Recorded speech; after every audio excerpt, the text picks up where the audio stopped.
Ginto ang inaasahan kay EJ Obiena sa pagsabak niya sa finals ng men's pole vault. May panawagan naman ng kanyang mga magulang sa mga kababayan bago lumahok si EJ sa medal round. Yan ang ulat ni Rafael Banderel.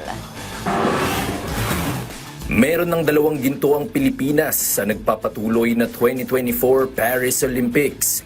Maaari pa yang madagdagan dahil meron pang ibang Pinoy athletes na in the running pa rin para makapag-uwi ng medalya sa bansa.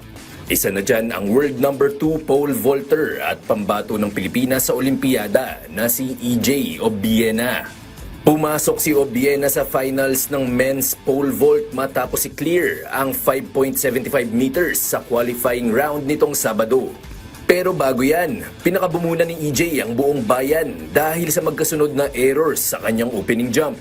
Sa kanilang panayam sa European-based PTV contributor na si Alona Cochon, inamin ng mga magulang ni EJ na sina Janet at Emerson Obiena na maging sila ay humigpit din ng paghinga.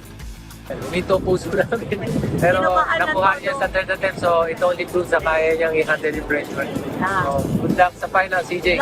Good luck. Go, Aya, go. Go, Let's EJ. go for this. Kabadong-kabado po. Pero nung naitalon niya, at least na anuhan din po, na-relieve.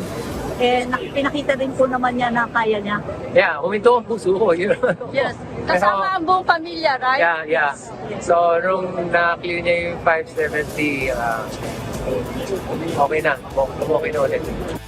Idaraos ang finals ng men's pole vault sa Martes, alauna ng madaling araw dito sa Pilipinas. Kaya naman, patuloy na suporta ang panawagan ng mag-asawang Obiena sa kanilang mga kababayan. Sa mga sumusuporta po kay AJ, maraming salamat po. Hopefully, sa finals po, supportahan po ulit ni CJ.